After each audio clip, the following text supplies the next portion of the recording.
Hello mga boss, meron naman tayong ayusin ngayon, isang twin tub washing. So dinala sa atin ngayon at ito yung ayusin natin. So ito bali yung ayusin natin ngayon mga boss. Isang twin tub washing machine. Ang issue nito ay yung spin dryer motor ayaw daw umikot at hindi na daw to umaandar. So bali ito yung tab ng spin dryer. So ayan.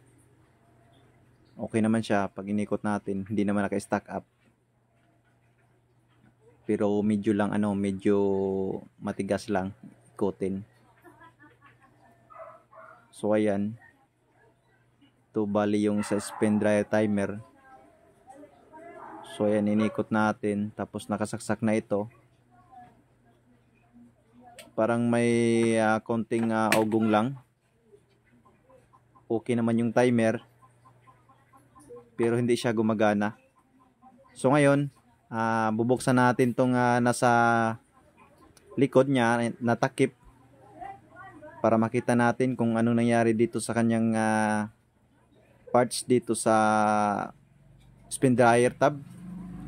Halos sa buwan na to ay palaging washing yung dinadala sa atin dito, pinapa-repair ng mga customer natin. Tayo talaga yung sumbungan ng mga sirang washing machine dito. So ayan, nabuksan na natin mga boss. At ito na nga, nabuksan na natin para makita natin at makita nyo rin. So ngayon ipo-focus natin yung spin dryer motor. So ayan, klarong klaro yung nangyari dito sa kanyang spin dryer motor. So dito pala sa may brake accessories ang may problema. So ayan mga boss, kung makikita natin itong kable, ayan, kinakalawang na yung brake holder nito sa kanyang pad at kinakalawang na at medyo nayupi at butas na.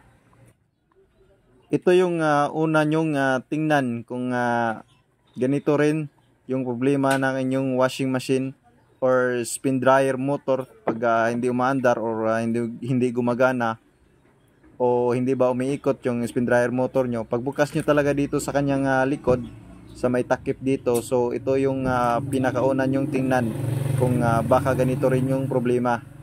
Tsaka kayo mag-check ng motor, dryer or capacitor or ano pa man.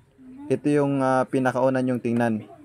Kasi hindi talaga makapag-ikot yung spin dryer motor kapag nakaapak yung brake shoe nito sa kanyang disc pad. So ngayon mga boss, yung ginawa ko dito ay naghanap ako ng pwedeng maisabitan doon sa kabila, doon sa may spring patungo dito sa kable. At pasensya na mga boss dahil hindi natin ma-zoom o hindi natin may lapit ng masyado yung camera natin dahil maharangan yung sight natin dito sa loob. Hindi natin masyadong mailapit yung camera. Pero mamaya ipapakita ko rin sa inyo kung anong ginawa ko dito sa loob. At isusumoy natin kung anong nangyari at anong ginawang remedyo natin dun sa na may na problemang parts.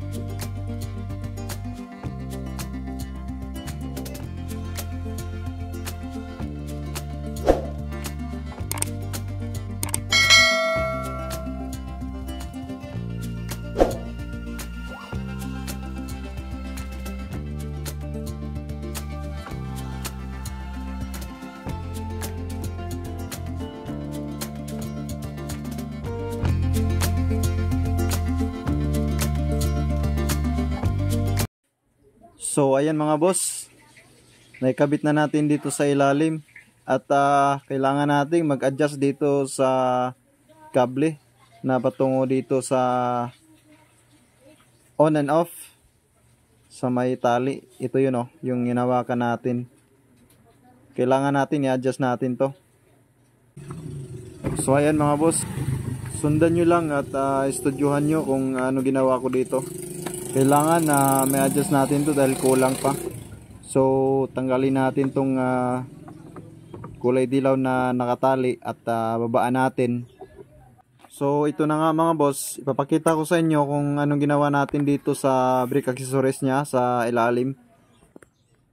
So ayan, kung makikita nyo, ito bali yung nilagay natin na wire, at gumawa tayo ng maliit na loop dun sa kabilang dulo para i-hook natin yung kable na humihila dito patungo sa taas. So ayan. So ang ibig sabihin nito mga boss, at pag nahila tong brake pad nya ay nagsasara na yung takip dito sa taas. So banda dito ay kailangan pa nating babaan ito para pag tinatakpan na natin dito sa taas sa kanyang takip mismo dun sa spin dryer tab, ay mahihila ng wagas itong kable. So ayan, pataas. So ito bali yung gagawin natin mga boss. So ayan, para mahila pa siya ng gusto ay kailangan nating babaan at lagyan natin ng cable tie para maging matibay rin yung pag-adjust natin dito pababa. So sundan nyo lang yung gagawin ko dito mga boss, para kahit papaano ay may idea kayo sa ganito mga problema.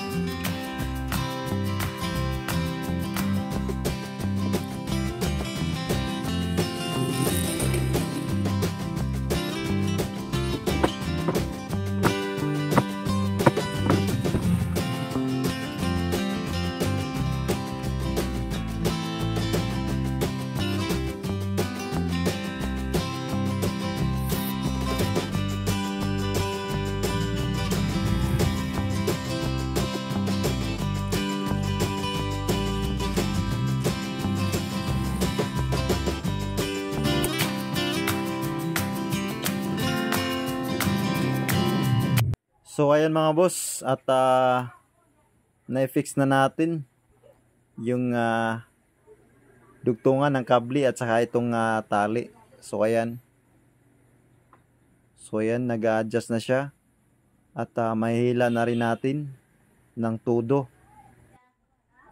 So ayan mga boss, at papakita ko sa inyo yung ginagawa natin at ginawang remedyo natin dito sa spin dryer. So ayan, ito bali yung ginawa natin. So ayan, okay na to dito. Matibay na rin to. Yung ginawa natin dito sa loob or dito sa ilalim sa may brake accessories nya. So matibay na rin yan mga boss. Dahil yung problema lang naman niya ay yung sa nalalagyan nito, yung hilaan. Kinakalawang na kasi. So ayan. Kondisyon na yung brake accessories niya, at siguradong pag nakatakip na doon sa taas ay umaangat din to yung brake shoe niya. So ngayon, tatry na natin. Try natin na isaksak yung washing na ito at try natin yung spin dryer. So ayan, kung makikita yung mga boss, goods na yung ikot nitong spin dryer. Walang problema yung spin dryer motor dito, yung mismong motor walang problema. Ang problema lang dito ay yung dito sa kanyang brake accessories. So yan, yun talaga yung unang tips na maibigay ko sa inyo kapag ganitong mga problema, pag hindi umiikot yung spin dryer motor. So at pag umuugong lang. So yun yung unang tingnan nyo muna.